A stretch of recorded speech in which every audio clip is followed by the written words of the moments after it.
ಮಾತ್ರ. ನಾವು ಹಾಗಲ್ಲ, ಅಪ್ಪಯ್ಯ ಬಯಸಿದಂತಹ ಕೀರ್ತಿಗಿಂತಲೂ ಅಧಿಕವಾದಂತಹ ಇಮ್ಮಡಿಯಾದಂತಹ ಕೀರ್ತಿಯನ್ನು ಗಳಿಸುವುದಕ್ಕೆ ಮುಂದಾದವು. ನಾವು ಬಯಸಿದ್ದು ಅದೇ. ಮೇಲೆಯೇ ದೃಷ್ಟಿ ಹೊರತು ಕೆಳಗಲ್ಲ. ನಾವು ಏರಿದ ಎತ್ತರ ಮೀರಿದ ಪ್ರಭಾವ ಏರುಂಟು. ನನ್ನ ಮಗ ಮಾತ್ರ ಅಲ್ಲ, ಇಲ್ಲಿರುವಂತಹ ಸಮಸ್ತರು ಕೂಡ ಅದನ್ನು ಅನುಭವಿಸಬೇಕು. ಅದಕ್ಕೆ ಪೂರಕವಾಗಿ ವ್ಯವಹರಿಸಬೇಕು. ಕೆಲವರಿಗೆಲ್ಲ ಅಧಿಕಾರ ಬಿಟ್ಟುಕೊಳ್ಳೋದಕ್ಕೆ ಮನಸ್ಸಿರುವುದಿಲ್ಲ. ಹಿರಿಯವರಿಗೆ ಏನು ಮಾಡೋಣ, ಅವರಂತೆ ನಾವಲ್ಲ. ಅಲ್ಲಲ್ಲ, ಈ ಕಾಲಕ್ಕಾಗಬೇಕಾದದ್ದು ಏನು ಬಲೆಯ? ಆ ಮರ ಕುರಿಯನ್ನು ಬಲಿ ಕೊಡಬೇಕು, ಒಳ್ಳೆ ರಕ್ತವನ್ನು ಕುಡಿಯಬೇಕು. ಆದ್ರೆ ಹಾಗಲ್ಲ, ಅವನ ಜೊತೆಯಲ್ಲಿ ಕಾಣುತ್ತ ಅಲ್ಲ ಆ ಹೆಣ್ಣು ಶಿವೆ ಶಿವೆ ಶಿವೆ ಶಿವೆ ಶಿವೆ. ಅವರಿಗೇನು ನೋವು ಮಾಡಬೇಡ. ಆ ಶಿವೆ ಎಳೆದು ತಂದು ಮಾನಕ್ಕೆ ಒಪ್ಪಿ ಅವಳನ್ನು ತರುವಾಗ ಅವ ಕುಮಾರ ಹೇಳಬೇಕು, ಶಿವ ಶಿವನೇ ಶಿವ ಶಿವನೇ ಮಾಡಿ ಬರ್ತೇನೆ. ಇನ್ನು ಯೋಚನೆ ಬೇಡ, ನಿಶ್ಚಿಂತರಾಗಿರ್ಬೇಕು. ಬೀಜವನ್ನು ಕೊಟ್ಟಿದ್ದಾರೆ.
ಹಾಗಿದ್ರೆ ಎಲ್ಲಿದ್ದೀರಿ ನಮ್ಮವರು?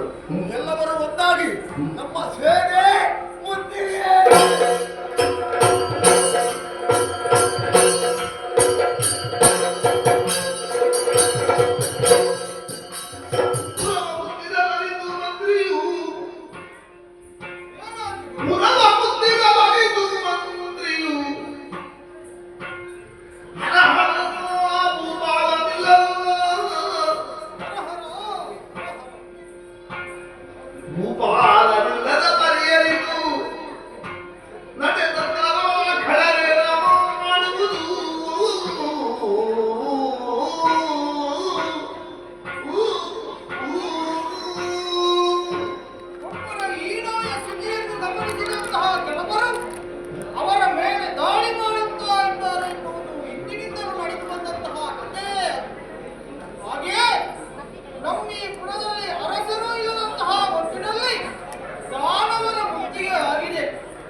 ಹಾಗೆ ಮಗನಾದಂತ ಸಿದ್ಧಕೇತರಿಗೆ ಅಪ್ಪಣೆ ಕೊಟ್ಟೆ ಬಂದ ತುರುಳರ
ಭೂಪಾಲಿಲ್ಲದಂತ ವೇಳೆಯಲ್ಲಿ ಪುರದ ಗೌರವವನ್ನು ಅಥವಾ ಇಲ್ಲಿ ಅಧಿಕಾರವನ್ನು ಕಾಪಾಡಬೇಕಂತ ಯಾರ ಕರ್ತವ್ಯ? ಮಂತ್ರಿಯಾದಂತ ತಮ್ಮ ಕರ್ತವ್ಯ. ಇವಾಗಲಿಲ್ಲ ಅಂತ ಹೇಳಿದ್ರೆ ಯುದ್ಧ ಸಮರ್ಥರಾದಂತ ಮಗನಿರುತ್ತ ಅವರನ್ನಾದ್ರೂ ಹೇಳಬೇಕಿತ್ತು. ಯೋಚನೆ ಬಿಡಿ. ಭೂಪಾಲಿಲ್ಲದ ವೇಳೆ ದೇಶವನ್ನು ಕಾಪಾಡಿಕೊಂಡು ಬರುವಂತ ಹೊಣೆಗಾರಿಕೆ ನಿಮ್ಮ ಮಗಳಾದಂತಹ ಸಿದ್ಧಕೇತರಿಗಿದ್ದ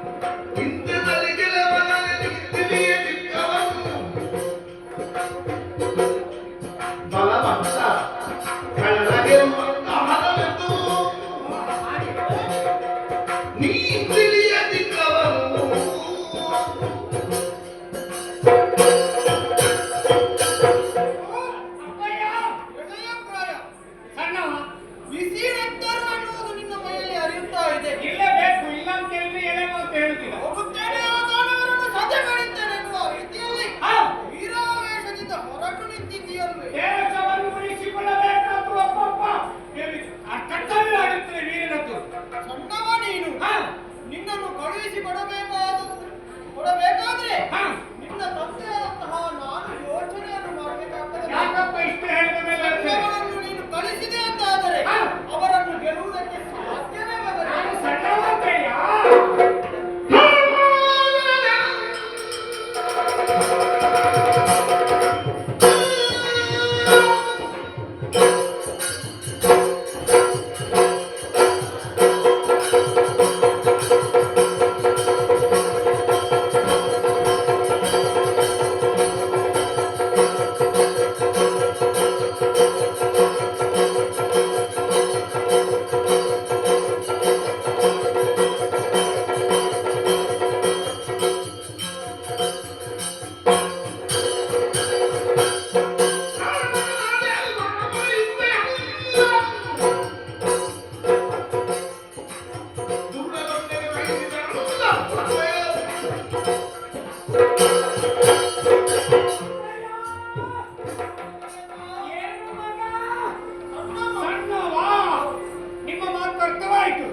ಒಂದು ವೇಳೆ ಮಗನಾದಂತ ನಾನು ರಣಕ್ಷೇತ್ರಕ್ಕೆ ಕಳಿಸಿಕೊಟ್ಟೆ ಅಂತಾದ್ರೆ ರಣದಲ್ಲಿ ಏನಾದರೂ ಮಗನಿಗೆ ತೊಂದರೆ ಆದ್ರೆ ಮಗನನ್ನು ಕಳೆದುಕೊಂಡು ಕಣ್ಣೀರಿನಲ್ಲೇ ಕೈ ತೊಳೆಯಬೇಕಾದಂತಹ ಸ್ಥಿತಿ ಉಂಟಾಗಿತ್ತು ಅನ್ನೋದಕ್ಕಾಗಿ ಅಪ್ಪ ಯೋಚನೆ. ಏನಪ್ಪ ನಿಮ್ಮ ಮನಸ್ಸಿನ ಯೋಚನೆ? ಅರಸನ ಮಂತ್ರಿಯಾಗಿದ್ದುಕೊಂಡು ದೇಶದ ಉದ್ಧಾರವಾಗಬೇಕೆ ಹೊರತು ದೇಶದ ಬಹಿಷ್ಕಾರ ಅಥವಾ ಬಲಾತ್ಕಾರ ಮಾಡುವಂತಹ ಯೋಗ್ಯತೆಗೆ ಯಾವ ಕಾಲಕ್ಕೂ ಮುಂದಾಗಬಾರದು. ನಾನು ಎಳೆಯವನಾದೇನು ಬಿಡುವಂತಹ ಬಾಣಗಳಿಗೆ ಕಲಿತಂತಹ ವಿದ್ಯೆಗೆ ಯಾವಾಗಲೂ ಸಣ್ಣತನಕ್ಕೆ ಸಾಧ್ಯವಿದೆ. ಎಳೆಯವನಾದರೂ ಕೂಡ ಅವನ ಪ್ರಯೋಗ ಮಾಡುವ ಮೂಲಕ ಶತ್ರುನಾಶ ಮಾಡಿ ಬರ್ತೇನೆ. ಶಿವತಾದು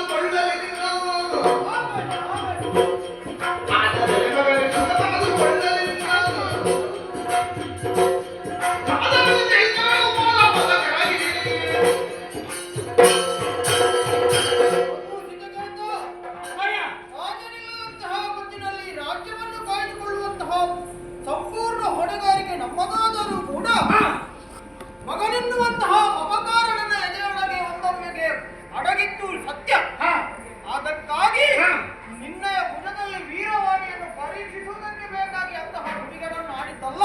ನಮ್ಮ ಒಳಿತಿಗಾಗಿ 10 ಮಂದಿಯ ದುಃಖವನ್ನು ಕಣ್ಣಿನಲ್ಲಿ ನೋಡ್ಲಿಕ್ಕಾಗ್ತದಪ್ಪ. ಇಲ್ಲವೇ ಇಲ್ಲ. ನಮ್ಮ ಮನೆ ಉಳಿತದೆ ಅಂತೇಳಿ ಬೇರೆಯವರ ಮನೆ ಬೆಂಕಿ ಬಿದ್ದಾಗ ಸುಮ್ಮನೆ ಇರ್ಲಿಕ್ಕಾಗ್ತದ? ಯಾವತ್ತೂ ಸುಮ್ಮನೆ ಕುಳಿತುಕೊಳ್ಳಬಾರದು. ಸರಿ. ಪರೋಪಕಾರಕ್ಕಾಗಿಯೇ ನಾವು ಬದುಕಬೇಕು. ಹಾಗಾಗಿ ನೀನು ಹೊರಡುವಂತಹ ಹೊತ್ತಿನಲ್ಲಿ ನಿನಗೆ ಪೂರ್ಣ ಆಶೀರ್ವಾದವನ್ನು ನಾನು ಮಾಡ್ತೇನೆ. ಹರಿಯನ್ನು ಶಿವನಿಂದ ನಿನಗೆ ಪೂರ್ಣ ಆಶೀರ್ವಾದ ಸಿಗಲಿ. ಹೋಗಿ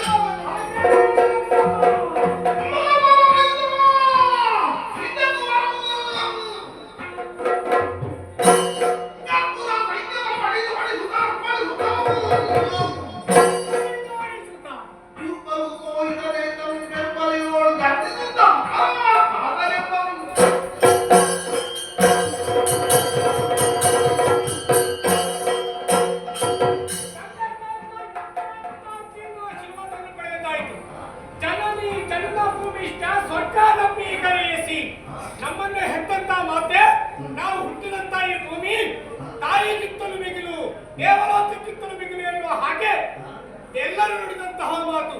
ಆ ತಾಯಿಯನ್ನು ಮತ್ತು ಲೋಕವನ್ನು ಉಳಿಸಿಕೊಳ್ಳಬೇಕಾದ್ದು ನನ್ನದಾದಂತಹ ಕರ್ತವ್ಯ. ನಮ್ಮಂತೆಯೇ ಪಟ್ಟುಪಟ್ಟ ಹುಡುಗರನ್ನು ಜೊತೆಯಲ್ಲಿ ಸೇರಿಸಿಕೊಂಡಿದ್ದೇನೆ. ಇನ್ಯಾಕೆ ತಡ, ರಕ್ಕಸನ ಸಮ್ಮುಖಕ್ಕೆ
ಈ ಸಂದರ್ಭದಲ್ಲಿ ಎದುರಾಳಿಯಾಗಿ ಬಂದಂತ ನನ್ನಲ್ಲಿ ವಿಚಾರಣೆ ಮಾಡುವುದಕ್ಕಾಗಿ ಮುಂದುವರಿತಾ ಇದ್ದೀನಿ. ರಣರಂಗ ಮಾತಿನ ಅವಶ್ಯಕತೆ ಇಲ್ಲ, ಆದರೂ ಕೂಡ ಕೇಳಿದ ಪ್ರಶ್ನೆಗೆ ಉತ್ತರ ಕೊಡಲೇಬೇಕು. ಇಲ್ಲ ಅಂತ ಹೇಳಿದ್ರೆ ಸಂಸ್ಕಾರಯುತವಾದಂತಹ ಹುಡುಗ ಅಲ್ಲ ಅಂತ ನಾಳೆ ಒಪ್ಪಿಕೊಳ್ಳಾರೆ. ಅಪರಿಚಿತರಲ್ಲಿ ವಿಚಾರ ಅಪರಾಧ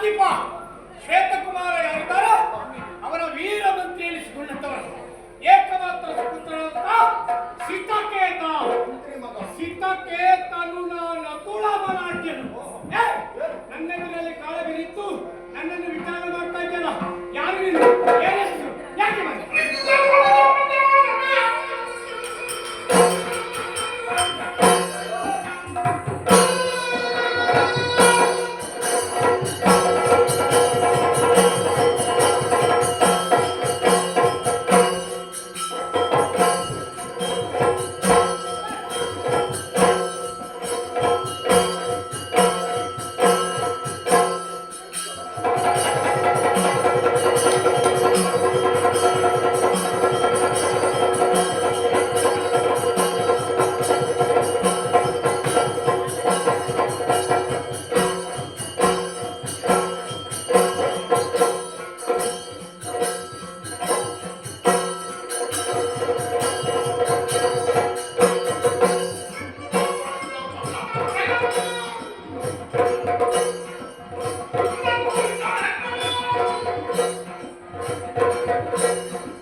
ನೋಡಿಯೇ ಬಂದವರು ಗಾಡಿಯನ್ನು ಮಾಡಿದ್ದೇವೆ.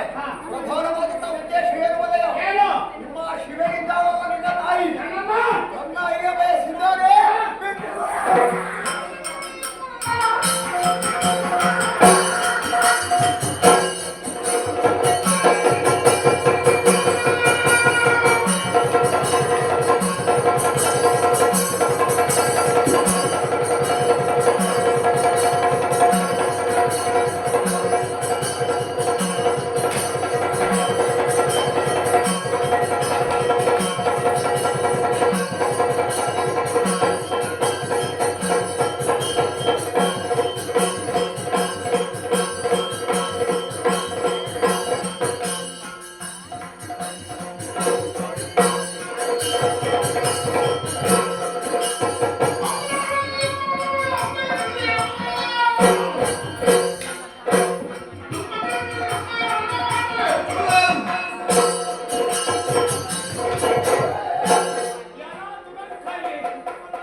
ಎಲುಬಿಲ್ಲದ ನಾಲಿಗೆಯಲ್ಲಿ ಏನನ್ನಾದ್ರೂ ಮಾತಾಡಿಸಿದ್ದೇನೆ.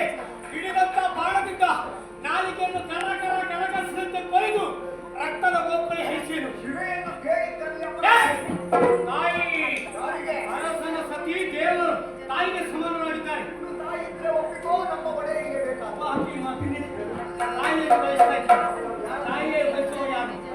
ಇದು ದುಷ್ಟ. ಇದು ಬಯ್ಯ ಮಾತೆ ಭೂಮಾತೆ ಒಂದೇ ಮುಂದುವರೆದಿದ್ದಾನೆ.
ನಮ್ಮ ಮನೆಯ ಬಯಸಿದ್ದಾನೆ.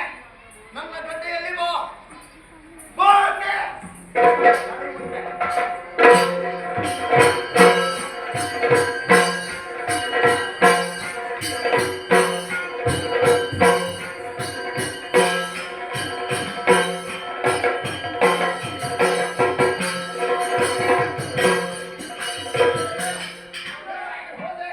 ಹೋರಾಟವನ್ನು ಮಾಡಿದೆ. ಸಿದ್ಧವೇದಾಂತವು ಬಂದ ಅವನನ್ನು ಜೋಪನೆ ಬೆಲೆಯಲ್ಲಿ ಉರುಳಿಸಿದೆ. ಇವಳ ಅಂತಃಪುರವನ್ನು ಸೇರಿ ಒಂದು ಆಜ್ಞೆ ಮಾಡಿದೆ. ನನ್ನ ಮಾತಿಗೆ ಬಂದೇನೆ ಎಂದು ಕೊಟ್ಟು ನನ್ನ ಹಿಂದೆಯೇ ಬಂದಿದ್ದಾಳೆ.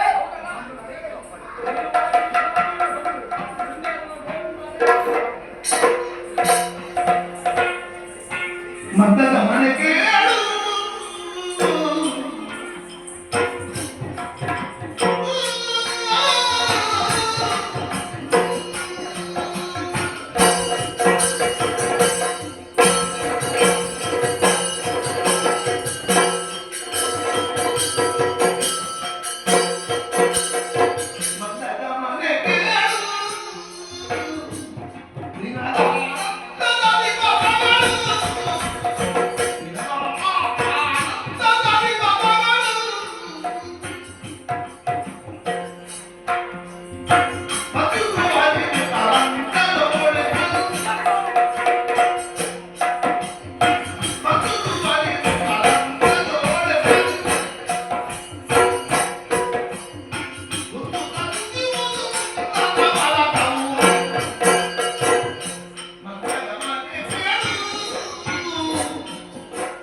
ಈಗ ನಿಮಗೆ ಕೇಳುವ ಅವಕಾಶ.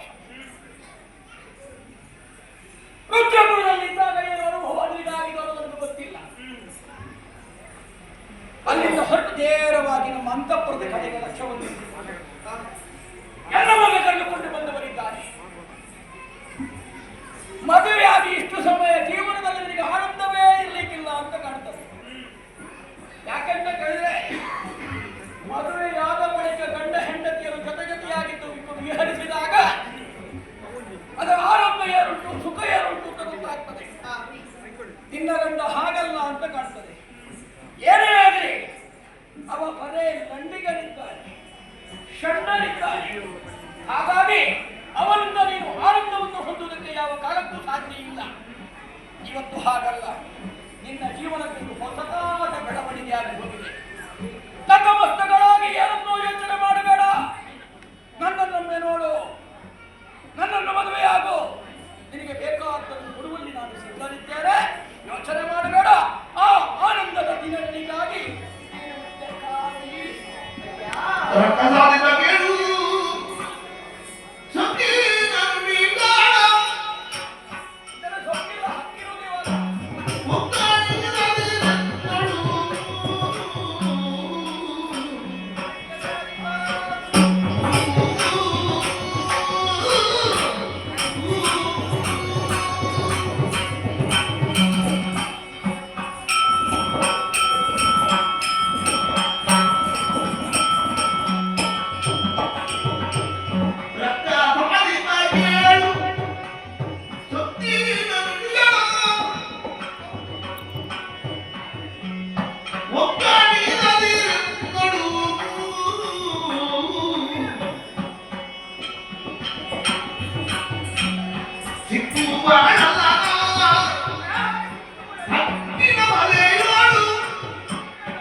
ನಾನು ನಿಮ್ಗೆ ಕೊಡಲ್ಲ. ಮಾತು ಬೇಡ, ನಡೆ ಇಲ್ಲಿ.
ಡಕ್ಕಿರೋ ನುಡಿಗೆ ನಾನು ಸಿಕ್ಕುವವಳಲ್ಲ.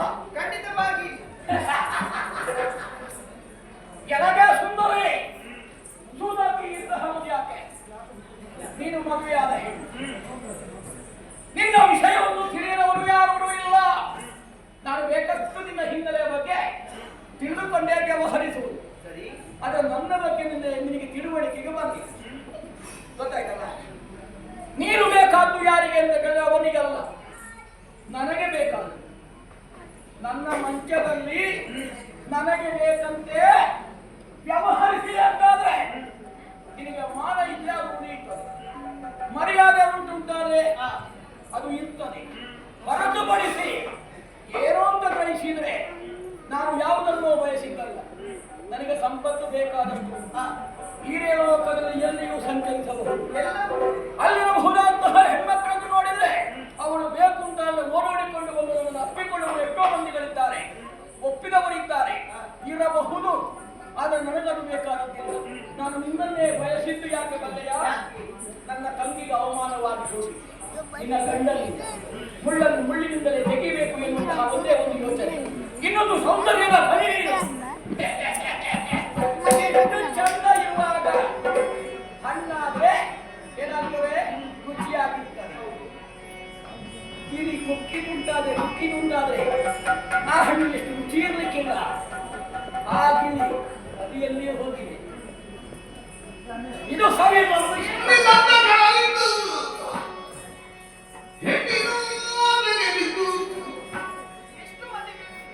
ಮಣ್ಣನು ಸೇರಿದರು ನಿನ್ನಂತ ಬೆಳಗಿದ್ದು ಹೆಣ್ಣಿಗಾಗಿತ್ತು. ಮಣ್ಣನು ಸೇರಿದರು ಎನ್ನರ ಮನೆಗೆ ನೀ ಮಂದಿಸಿ ಕಳುಹಿದು. ಎನ್ನರ ಮನೆಗೆ ನೀ ಮಂದಿಸಿ ಕಳುಹಿದು. ಪುಣ್ಯದು ಅಳಿರುವುದಾರಿ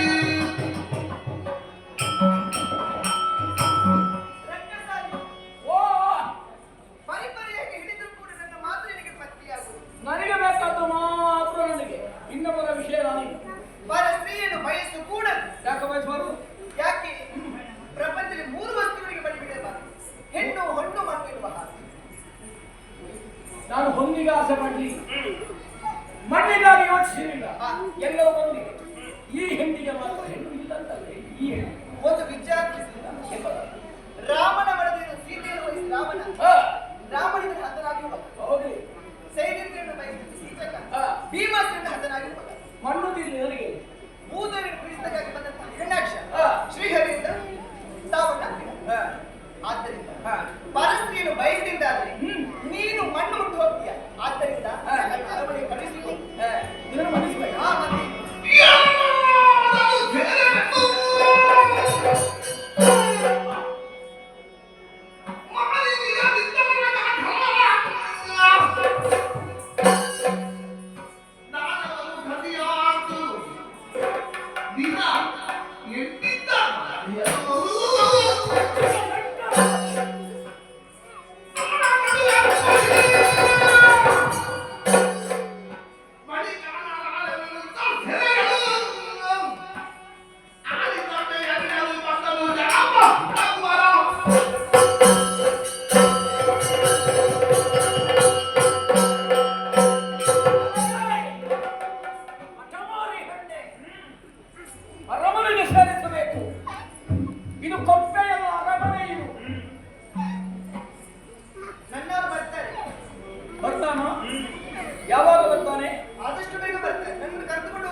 ರುಚಿ ರುಚಿಯಾದ ಮಾಂಸವನ್ನು ತಿನ್ನದೇ ಇದರಲ್ಲಿ ತೃಪ್ತಿಯಾಗಲಿಕ್ಕಿಲ್ಲ. ಹಾಗೆ ಹೇಳಿದ್ದು 8 ದಿವಸ ಸಹಿಸಿಕೊಂಡೆ ಗೊತ್ತಾಯ್ತಲ್ಲ. ಇಲ್ಲದಿದ್ರೆ ಮೊದಲ ಹಾಗಿದ್ರೆ ಕುರಿಮರಿಯನ್ನು ಕಂಡಾಗ ಸಿಂಹವನ್ನು ಕಡಿದು ಬೀಳುವ ಹಾಗೆ ನಿನಗೆ ಕತ್ತಲೆ ಕೋಡೆಯೇ ಗತಿ.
ಮಂಜುಳ ಗಾತ್ರಳು ಹೌದು, ಮಂಜುಳ ರತ್ನವೂ ನೀನು.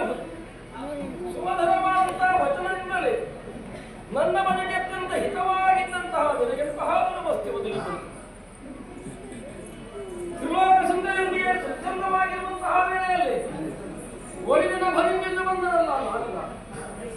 ಮಗೂನಿ ನೀ ಕಾಂತಾರದಲ್ಲಿ ನಿನಗೆ ಬುದ್ಧಿಭ್ರಮೆಯಾಯಿತೇ ಮಗು. ನೀನಿಲ್ಲದಂತಹ ವೇಳೆಯನ್ನು ಸಾಧಿಸಿ ನಿನ್ನಿಂದ ಕೈ ಕತ್ತರಿಸಲ್ಪಟ್ಟಂತಹ ಹೆಣ್ಮಗಳ ಇವರಿಗೆನ್ವಯವಾಗಿ ಶೋಣಿತಾಪುರಾಧೀಶರು ತನ್ನವಗಳನ್ನು ಕಳಿಸಿ ನಿನ್ನ ಹೆಂಡತಿಯನ್ನು ಸೆಳೆದೊಯ್ಯಿಸಿದ್ದಾರೆ. ಕೇಳುವಾಗಲೇ ಕತ್ತಿಯಿಂದ ಎರಿದಾರು ಭವನನಗೆ ಧರ್ಮೇಜ ಅತ್ಯೇಜ ಕಾಮೇಜ ಎನ್ನುವ ಹಾಗೆ ಅತಿ ಚಲಿಸುವುದಿಲ್ಲವೆಂದು ವಚನವಿದ್ದ ನಾನು ಈ ಕಾಲಕ್ಕೆ ನನ್ನವಳನ್ನು ರಕ್ಷಿಸುವುದಕ್ಕೆ ವಿಫಲರಾದೆ. ಅಯ್ಯೋ, ಎಂಥ ಬಂಡ ಬದುಕಿದು. ಯಾವುದೋ ಹೆಣ್ಮಗಳ ಕುರಿತಾಗಿ ವಾಂಛೆ ಉಳ್ಳವರಾಗಿ ತಪ್ಪಿ ನಡೆದನಲ್ಲ, ಅದರೊಂದು ಕರ್ತವ್ಯ ಜಾಗೃತವಾಗ್ತದೆ. ಎಚ್ಚರಿಕೆ ನನಗಿದೆ. ಅರಕ್ಷಣೆ ಮಾಡಬಾರದಾರೆ. ಶೀಘ್ರವಾಗಿ ಆಯ್ದ ಸಹಿತನಾಗಿ ಅವನಾಡುವೆ.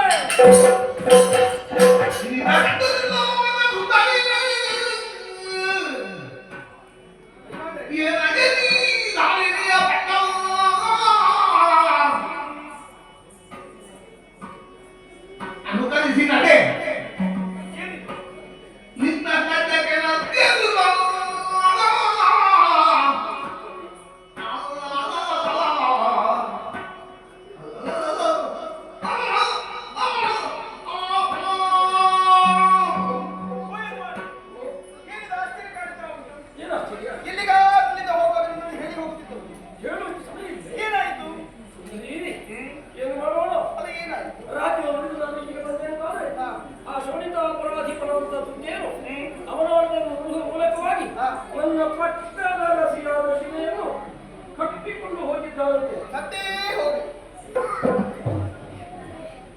ಹೆಣ್ಣಾಗಿ ನಿನ್ನಿಂದ ಮಾತಿ ಏನು ಮಾಡೋಣ? ಯಾವುದೋ ಮಾಯಕ ಆವರಿಸಿದ ಸಹಜ. ಯಥಾರ್ಥ ಅರಿವು ಬಲ್ಲವರಿಗಾದ ಬಳಿಕ ಗಂಡನಾಗಿ ಹೆಂಡತಿ ರಕ್ಷಣೆ ಮಾಡಬೇಕಾದ ಕರ್ತವ್ಯ. ಆದ್ದರಿಂದ ಆತುರವಾಗಿ ಹೊರಟಿದ್ದೇನೆ, ಶೀಘ್ರವಾಗಿ ಬರ್ತೇನೆ. ನಾನು ಸಿಕ್ಕಿದ ಬಳಿಕ ನಿಮಗೊಬ್ಬಳು ಹೆಂಡತಿ ಇದ್ದಾಳೆ ಎನ್ನುವುದನ್ನೇ ಮರೆತವರು ನೀವು. ಹೆಂಡತಿಗೂ ನಾನು ಗಂಡ ಬೇಕು ಅಂತ ಅನಿಸುವುದಿಲ್ವಾ? ಅವಳಿಗೆ ಇನ್ನೊಬ್ಬ ಸಿಕ್ಕಿದ್ರಲ್ಲ, ಅವಳಿಗೆ ಅವಳೊಂದಿಗೆ ಹೋಗಲಿ. ನಾನಿದ್ದೇನಲ್ಲ. ಎಂತ ಅಬದ್ಧವಾದಂತಹ ಮಾತನಾಡುತ್ತಾನೆ. ಅವಳು ತನ್ನ ಮದುವೆ ಎನ್ನುವಂತಹ ಮಾತನ್ನು ನಾನು ಆಡಿದ್ದೇನೆ. ಗಂಡವಳಿಗೆ ಹೋಗುವಲ್ಲ ಇನ್ನು ಮಾತಾಡಿದ್ದೇನೆ. ಸೆಳೆಯಲು ಪಟ್ಟು ಅದನ್ನೇ ಕೊರತೆ ಮಾಡ್ತೇನೆ ಅಲ್ಲ, ಇಲ್ಲಿಂದ ಆಗಲಿಕ್ಕಿಲ್ಲ ಇಲ್ಲಿಂದ ನಿಮಗೆ ಸಾಕು ಉಂಟಾನಿಸಿದೆ. ಆಗೀಗ ಅದು ಬೇಕು ಅಂತ ಆದದ್ದು. ಈಗ ಆಗುವ ತನಕ ಸಾಕು. ಆಗಲ್ಲ, ನಿಮ್ಮನ್ನು ಹೋಗೋದಕ್ಕೆ ಬಿಡುವುದಿಲ್ಲ. ಯಾಕೆ ಒಮ್ಮೆ ಹೆಣ್ಣಾಗಿ ಹೆಣ್ಣಾಗುತ್ತೆ ಹೆಣ್ಣಾಗಿ ನಡೆಯುತ್ತ ನಾನು ಹೆಣ್ಣೆ ಹೆಣ್ಣಾಗುತ್ತೆ ಸಹಜೀವಿಗಳಿಗೆ ಸಂಕಟವನ್ನು ಹೌದಾ? ಒಮ್ಮೆ ಬಿಟ್ಟು ಹೋಗೋದಕ್ಕೆ ಬಿಟ್ಟು ಅದು ನೆನಪುಂಟಲ್ಲ, ಅವತ್ತು ಪ್ರಾಂತದಲ್ಲಿ ಸಿಗುವಾಗ ಕರಕ್ಕೆ ಕರಬಿಟ್ಟು ಭಾಷೆ ಬಂದದ್ದು. ನಾನು ಕೇಳಿದನ್ನು ಕೊಡ್ತೀನಿ ಎನ್ನುವ ಹಾಗೆ ಏನಾಗಬೇಕು? ನಿಮ್ಮ ಈ ದಾರಿಣಿಯನ್ನು ನನಗೆ ದಾರಿ ಆಮೇಲೆ ಬೇಕಾದ್ರೆ ಎಲ್ಲಿಗೆ ಬೇಕಾದ್ರೂ ಹೋಗಿ ಎಲ್ಲ ನನಗೆ ಇದರಿಂದಲೇ ಅರ್ಥ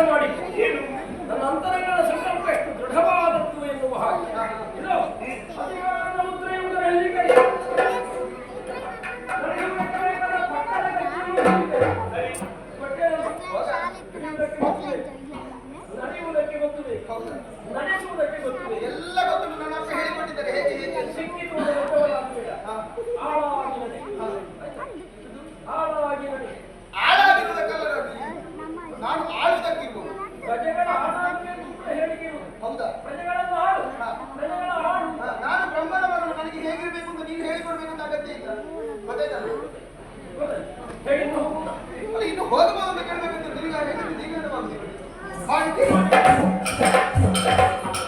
ಇಲ್ಲಿಯ ಪಟ್ಟವನ್ನು ಪಡೆದುಕೊಳ್ಳಬೇಕೆನ್ನುವಂತಹ ಉದ್ದೇಶದಿಂದಲೇ ಈ ಪಟ್ಟದ ಕತ್ತಿಯನ್ನು ಹಾಕಿ ಮತ್ತು ಈ ಉಂಗುರವನ್ನು ಪಡೆದದ್ದಲ್ಲ. ಈ ರಾಜ್ಯ ರಾಜಮತೆಯನ್ನು ಹೊಂದ ಕೂಡದು ಎನ್ನುವುದಕ್ಕೆ ಬೇಕಾಗಿ ಎಲ್ಲವನ್ನು ಸ್ವೀಕರಿಸಿದ್ದೇವೆ. ಮುಂದೇನಾಗುತ್ತದೆ ಎನ್ನುವ ಹಾಗೆ ಕಾಲದ ನಿರೀಕ್ಷೆಯಲ್ಲಿರುತ್ತದೆ.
ಇಲ್ಲಿಗೆ ಬರಬೇಕು ಅಂತ ಇದ್ರೆ ಏನು ಕಾರಣ?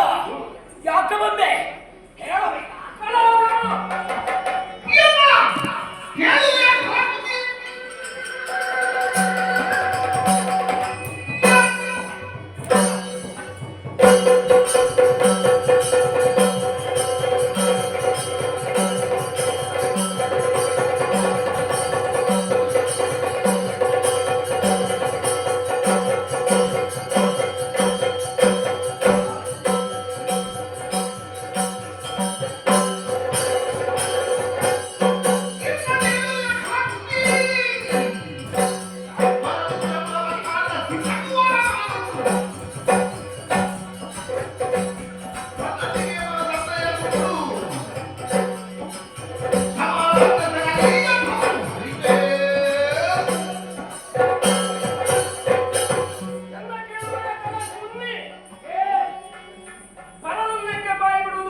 ನಾನು ಅರಮನೆಯಲ್ಲಿದ್ದೇನೆ, ಅಲ್ಲ ನೆಲೆಮನೆಯಲ್ಲಿದ್ದೇನೆ.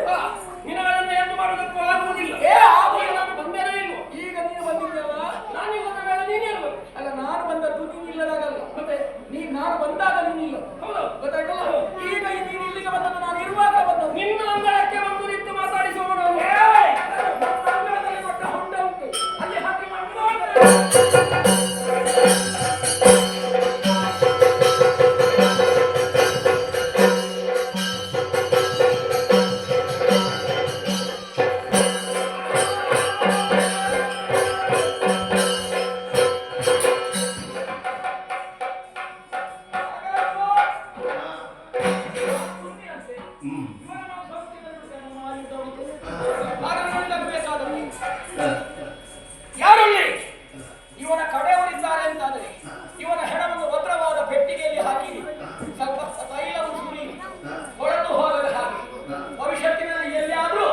ಮತ್ತಲ್ಲಿಯೂ